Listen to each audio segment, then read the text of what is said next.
kan berdiri di tengah badai dengan kekuatan yang kau berikan. Sampai kapanpun akan terus bersatu untuk sama memberikan dia hidup sampai lagi selesai tahun ini ya. Saya bersyukur kita semua bisa kumpul, masih sehat, belum ada yang pulang duluan ke surga ya. Bisa kesaksian yang belum lama ini mertua saya meninggal ya. Jadi mertua saya itu dari bulan 5 tuh udah sakit, masuk rumah sakit, terus masuk sempat ICU, terus udah mendingan keluar rawat di rumah, terus udah puji Tuhan sehat tuh, udah bisa keluar jalan apa segala. Nah bulan 10 itu dia sakit lagi sebenarnya, karena kan memang udah tua ya, belum 89. Jadi karena sakit tua, jadi batuk, sesak napas kayak begitu. Terus juga ada kena stroke juga, dia pernah kena COVID juga pernah. Jadi otomatis kan daya tahan tubuhnya tuh udah berkurang ya. Jadi ditambah kemarin kena paru-parunya itu karena dia memang dari mudanya perokok, saudara. Jadi ada bekas-bekasnya lah, paru-parunya kurang bagus. Nah, jadi pas tua itu dia sakit lah paru-parunya, pengaruh juga ke sesak napas. Jadi dia masuk rumah sakit, sempat ke ICU, pindah ke kamar biasa, tuh sempat pulang ke rumah dulu karena dia bilang mau dirawat di rumah aja, nggak mau di rumah sakit. Sempat pulang sebentar, terus ngap lagi, masuk lagi rumah sakit. Nah di rumah sakit itu kan dipantau terus di ICU, jadi sempat ini juga ya, maksudnya tiap hari itu anak-anak jengukin, doain, tungguin, gantian jaga malam gitu. Saya juga doa, kasihan juga papa mertua udah tua, kalau memang udah waktunya pulang biar bisa pulang dengan sejahtera, gampang ya.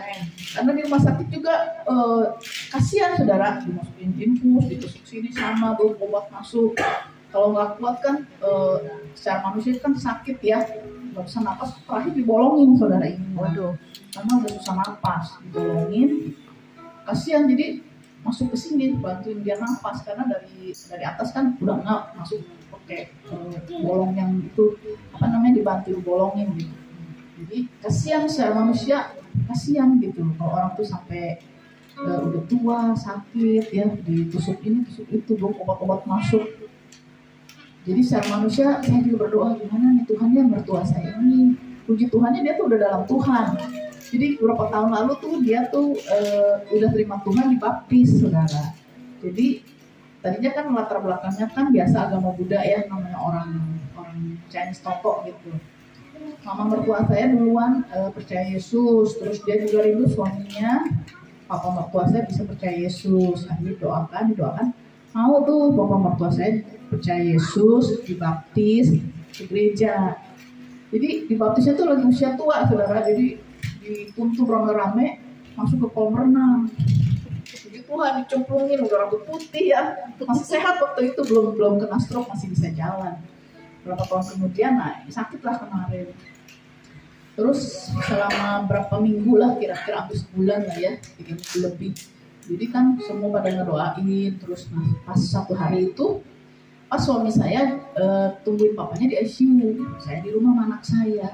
Malam-malam saya doa, sebelum tidur tuh, saya lagi pas sebelum tidur, tiba-tiba saudara, saya dengar suara papa mertua tuh ngomong sama suami saya, ngomong ke anaknya gitu. Padahal kondisinya lagi di ICU, pakai alat-alat, susah ngomong sebetulnya ya secara manusia. Tapi kedengeran gitu, saya dengar ucapan dia, Min, gue pergi dulu ya, katanya gitu. Ngomong ke suami saya. Saya kaget, si papa mau pergi, apa jangan-jangan ini tanda-tanda kali firasat ya. Ngomongnya jelas gitu, kayak orang senang. Gue pergi dulu ya, katanya gitu. Terus udah besok suami saya pulang, saya ceritain tuh semalam tuh kejadian itu. Saya bilang, saya dengar papa ngomong begitu, apa ini firasat kali, papa mungkin udah mau pulang. Jadi siap-siap lah anak-anak semua tuh siap mental lah, karena anak-anaknya semua tuh sayang banget sama papanya. istrinya, mama mertua saya, anak-anak cucu semua. Aduh, tiap hari nangis mulu itu lihat papanya yang saking deket ya, kekeluargaannya gitu. Jadi ya suami saya dengar begitu ya dia udah mulai siap mental lah kalau papanya pulang. Benar saudara, pas 2 minggu kemudian papa mertua tuh minta pulang dari rumah sakit. Pulang, ya udah bawa pulang ke rumah. Nah 2 hari di rumah deh, terus tengah malam pas hari minggunya ditungguin tuh. Si papa kayak udah ngap tapi biasa lagi, udah ngap biasa lagi. Ditungguin sampai jam 12 malam, belum pulang papanya. Jadi rupanya papa juga nggak mau sedih kali. Jadi pas anak-anaknya udah pulang semua, benar setengah 2 dia ini makin menurun kata susternya yang kan di rumah pakai 3 suster tuh yang merawatnya ya. Akhirnya dilihat ininya makin menurun kondisinya, oh tahu udah pulang gitu. Udah pulang. Bagus mukanya saudara, udah pulang ya, sejahtera udah pulang. Jadi ya bersyukurlah papa mertua sudah bahagia di sorga, sudah terima Tuhan, jadi sudah tidak ada kekhawatiran di hati kita ya. Cuma paling ya kesedihan aja karena kan berpisah ya. Apalagi mama mertua saya sedih karena kan dari muda sampai umur 90-an, jadi udah 65 tahun kali rumah tangga gitu sama papa mertua tuh udah mana-mana bareng. Jadi begitu ditinggalkan syok ya. Sampai berapa kali pingsan, mama mertua saya pingsan lagi. Dan kita terus hiburin dia, doain dia, ya puji Tuhan lah. Hari ini kan meninggalnya tanggal 11 kemarin, 11 bulan November, sudah hampir sebulan lebih, sudah mulai kuat lah mama mertua saya, sudah bisa nerima papahnya udah nggak ada, terus sudah bisa mulai menjalani lah hari-hari bersama dengan anak-anak. Puji Tuhan mertua saya juga tua juga, umur 91, kemarin semalam berulang tahun. 91 masih sehat, masih bisa jalan gitu. Semua anugerah Tuhan lah ya. Umur kita nggak ada yang tahu kapan aja Tuhan bisa jemput. Yang penting kita persiapin diri setiap hari. Jangan berusaha setiap hari mengenal Tuhan lebih dekat lagi. Supaya nanti kita pulang juga kita siap ketemu Tuhan ya. Amin ya Tuhan. Salam berbahagia bagi kita semua. Puji nama Tuhan. Sebelum kita menerima sharing firman Tuhan, kita mau memuji Tuhan dengan memperkatakan puji Tuhan 7 kali ya. Dihitung pakai jari, kita serentak. Nanti saya hitung 1, 2, 3, kita katakan puji Tuhan sampai 7 kali untuk memuliakan Tuhan ya. 1, 2, 3. Puji Tuhan, puji Tuhan, puji Tuhan, puji Tuhan, puji Tuhan, puji Tuhan, puji Tuhan. Ya. Langsung saja kita buka firman Tuhan diambil dari kitab Mazmur pasal 37 ayat 5. Bagi yang sudah mendapatkan boleh dibacakan. Mazmur 37 ayat 5. Ya. Itu firman Tuhan untuk kita semua supaya kita berserah pada Tuhan, percaya pada Tuhan. Tuhan yang akan melakukan bagian Tuhan. Hari ini tanggal 7 Desember ya. Jadi pada bulan November, anak saya yang paling besar itu kan selama beberapa tahun bekerja di Malaysia. Nah, terus saya dengar kabar anak saya udah datang ke Jakarta. Saya dengar kabar dia sakit. Terus saya dengar juga cuci darah ya. Saya dengar pertama kaget, syok juga ya. Karena itu bagi saya itu bukan ringan. Itu ya bagi saya berat juga ya. Itu kan berkaitan dengan fungsi ginjal ya. Ginjal kan untuk menyaring darah. Tapi karena kurang berfungsi, jadi digantikan oleh mesin untuk mencuci darah itu, untuk membersihkan darah. Nah, saudaraku yang kekasih dalam Tuhan, tapi sekarang di bulan Desember kan anak saya udah pindah ke Kalideres ini ya, di apartemen lebih dekat dengan rumah saya. Jadi saya sering-sering berkunjung datang ke tempat anak saya. Bisa dihitung kadang 2 hari sekali gitu ya, atau 3 hari sekali datang. Ketemu istri saya, ketemu anak saya yang besar namanya Fernando, dan juga ada Timothy. Jadi ketemu, saya datang untuk mendoakan, untuk memberi kekuatan. Saya juga terus terang, walaupun saya nggak mengalami, tapi kan saya kepikir juga anak ya. Jadi saya merasa sedih juga. Sedih juga, saya beberapa saat kepikiran. Jadi ini hari Sabtu, nah waktu hari Kamis, 2 hari yang lalu, jam 2 siang, saya tuh masuk ke kamar, tutup pintu untuk berdoa.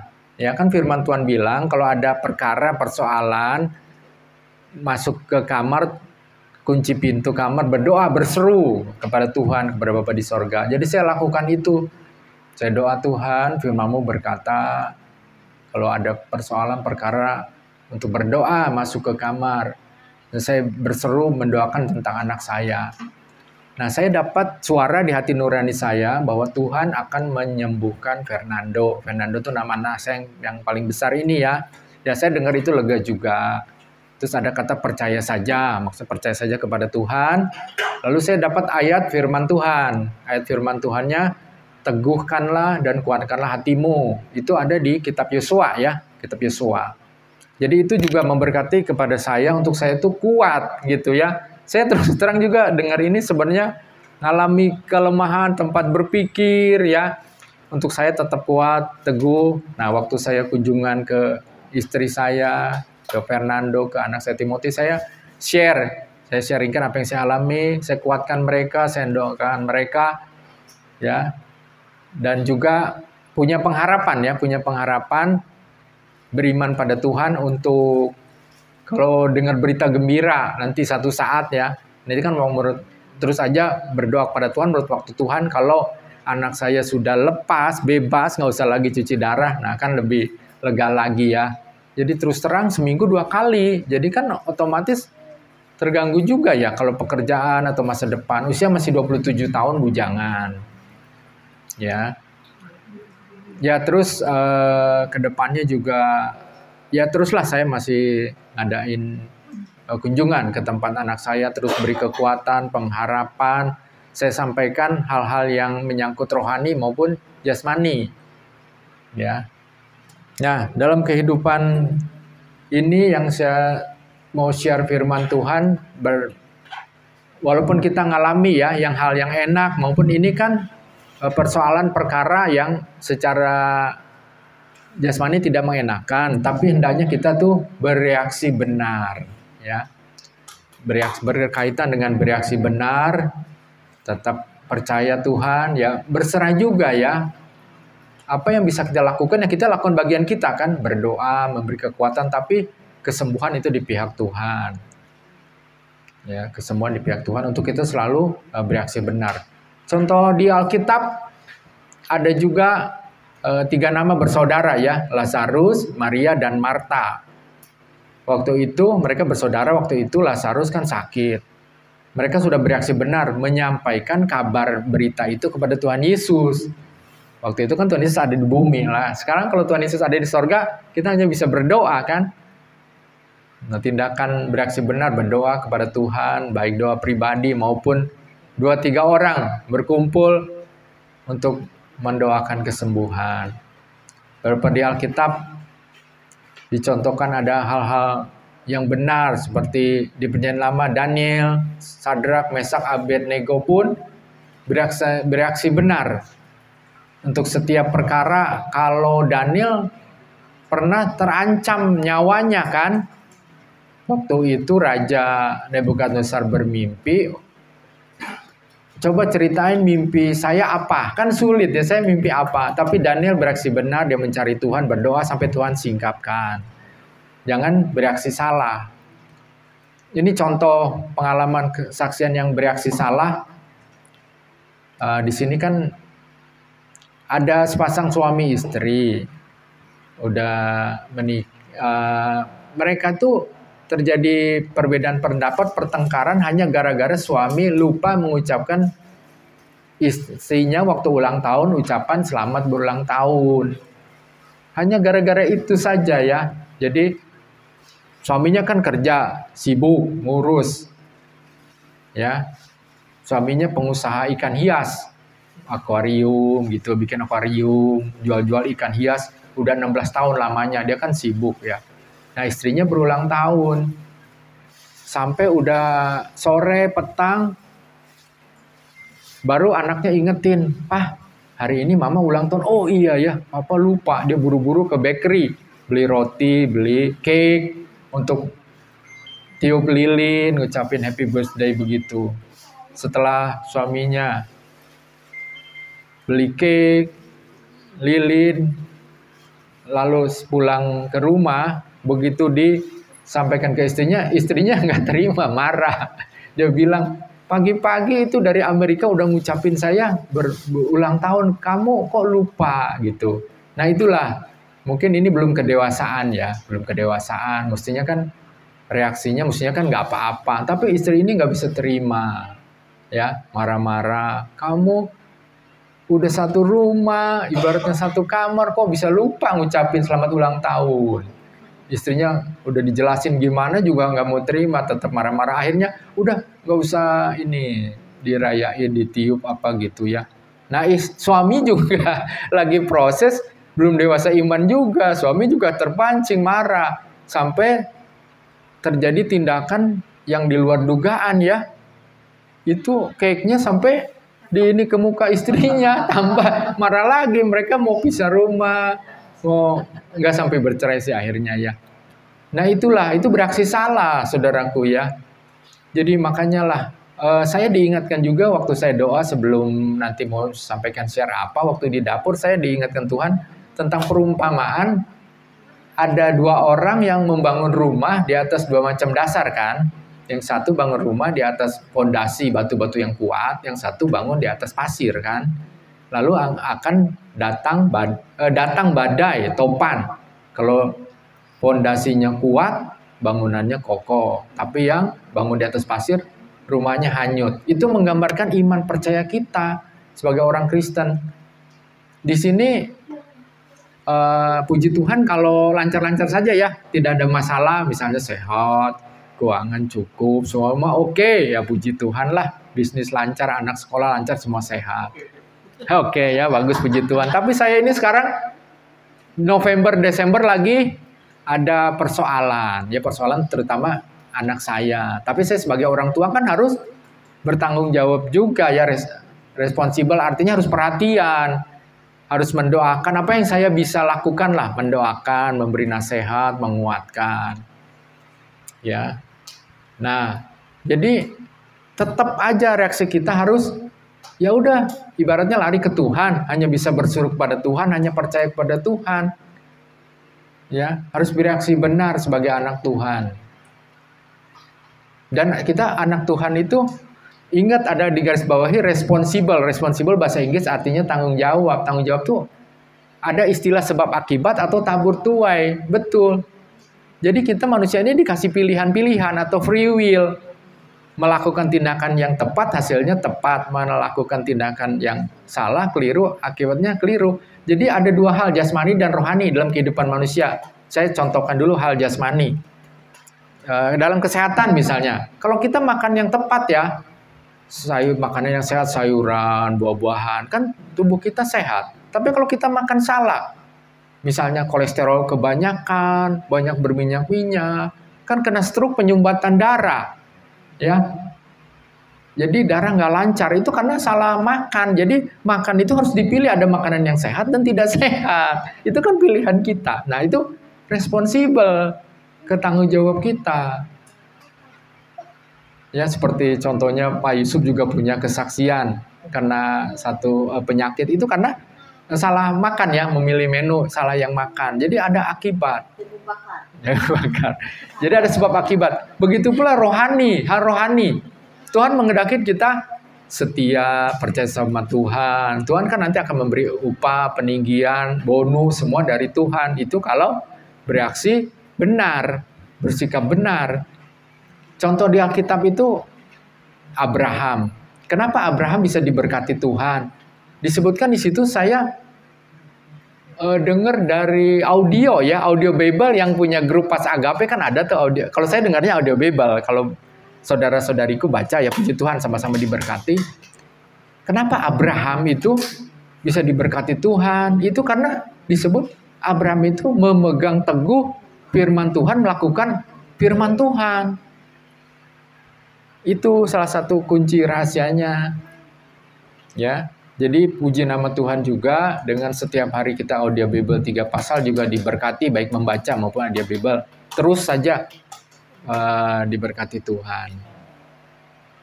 Nah, saudaraku yang yang kekasih dalam Tuhan ini sebenarnya ada berkaitan ya. Jadi pertama kan berserah, percaya kepada Tuhan, percaya sepenuhnya, lakukan doa. Ya, ini berkaitan dengan reaksi yang benar. Nah, jadi berkaitan juga dengan, nah ini yang manusia harus lakukan itu pengendalian diri juga. Salah satu buah roh pengendalian diri. Ya, jangan menuruti keinginan daging. Firman Tuhan bilang harus hidup dalam roh. Ya, jadi selain dalam kehidupan sehari-hari jasmani yang kita makan, kita juga harus makan makanan rohani, baik lewat pintu salurannya telinga yang kita dengar firman Tuhan, membaca dari mata bersuara kita dengar, dari membaca datang timbul iman, percaya. Itu setiap hari harus kita lakukan. Jadi kita kuat, kokoh dalam Tuhan. Kita punya dasar yang teguh, yaitu Tuhan Yesus.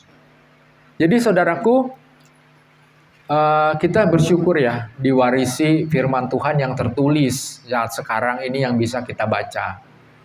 Jadi firman Tuhan Alkitab yang kita baca atau kita dengar ada namanya yang bersifat praktis atau praktek. Ya, praktek itu seperti ayo rajin beribadah, bersyukur dalam segala keadaan, berdoa, itu praktek dilakukan. Tapi ada yang kedua namanya doktrin atau pengajaran. Doktrin pengajaran contohnya ya Allah Tritunggal, atau contohnya sekali Tuhan Yesus tetap Tuhan Yesus. Ya, aku percaya kepada Allah yang menciptakan langit dan bumi. Nah, itu namanya doktrin pengajaran. Nah, itu harus dipegang. Ya, saya mengucap syukur percaya walaupun dalam keadaan apapun. Firman Tuhan, tulisan Rasul Paulus di Kitab Perjanjian Baru, tidak ada yang dapat memisahkan kasih kita dengan kasih Kristus. Kemiskinankah, penyakit, kemalangan, ketelanjangan, itu semua udah dialami oleh Rasul Paulus. Baik sehat, sakit, susah, senang, penderitaan, kesenangan, itu semua Rasul Paulus alami. Ya. Nah, itu yang diistilahkan doktrin atau pengajaran, itu juga kita harus punya.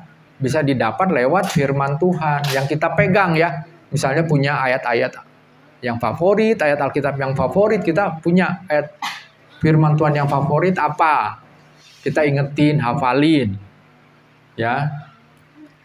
Ada kesaksian juga seorang yang hikmatnya makin bertambah, makin pintar ketika dia menghafal ayat-ayat Alkitab. Ya, tiap hari dihafal, banyak perbedaan kata makin bertambah. Apalagi kalau diperkatakan makin kuat, makin kokoh. Ya. Misalnya, aku percaya kepada Tuhan yang menolong aku. Ya. Walaupun bagaimana keadaan, aku mau tetap setia. Dicontohkan begini ya, kalau kita nih kan masalah rambut nih. Kan kita suka ke tukang pangkas rambut ya, atau salon lah untuk motong ya kan. Nah, satu saat tukang pangkasnya salah motong rambut misalnya, udah bilang begini, begitu lihat udah selesai kan ngaca kan, loh kok beda, bukan yang saya mau, saya udah bilangnya begini, hasilnya begini. Terus apakah kita memutuskan, udah deh saya nggak lagi ke tukang pangkas rambut, saya udah lagi nggak ke salon? Kan nggak begitu ya, rambut akan numbuh. Jadi tindakan yang benar, reaksi yang benar gimana? Ya udah pergi ke tukang pangkas yang lain, ya kan, salon yang lain. Nah, ini dicontohkan dengan kita nih, anak Tuhan. Kan hari Minggu kita datang ke tempat ibadah ya. Kita kan punya gereja masing-masing lah, tempat ibadah, kandangnya. Terus satu saat di gereja kita misalnya ada permasalahan lah, persoalan. Kan kita nggak bisa ngomong, oh saya tidak ke gereja lagi, jangan. Emang kalau udah nggak bisa dipertahankan di situ ya kan di tempat ibadah banyak juga, ya kan. Begitu pula ketemu dengan teman, bahkan teman rekan, kalau bisa dukung kita, tapi kalau kita udah bertolak belakang akhirnya kan berpisah. Nah, jangan jadi kecewa kok dengan Tuhan gitu. Tuhan bilang jangan kamu kecewa dan menolak aku, kata Tuhan. Nah, ini masalah jaga hati, jaga pikiran kita untuk selalu tertuju kepada Tuhan. Jadi memang dalam kehidupan ini terus kita proses belajar mengiring Tuhan, untuk lagi kita tambahkan lagi beriman, tambahkan lagi pengetahuan akan Allah, tambah berhikmat, tambah makin dewasa dalam Tuhan. Ya, untuk terus tetap kita maju dari pas agape, saling menguatkan dan juga rajin melayani, untuk kita selalu terus sehat secara jasmani dan rohani, juga mengalami damai sejahtera dan anugerah Tuhan. Ya, demikian yang saya dapat siarkan. Mari kita tundukkan kepala dan berdoa. Bapa Sorgawi dalam nama Tuhan Yesus, terima kasih Tuhan. Hari ini kami sudah belajar firman-Mu untuk kami kuat dan teguh dalam menghadapi persoalan apapun. Tuhan yang menolong kami. Terima kasih ya Tuhan, biarlah terus kami memiliki dasar yang teguh, fondasi. Itu firman Allah, Tuhan Yesus Kristus. Untuk kami mengiring Tuhan dengan setia sampai garis akhir. Demi nama Tuhan Yesus Kristus, Tuhan dan Juru Selamat kami sudah berdoa serta mengucap syukur. Haleluya, puji Tuhan. Amin.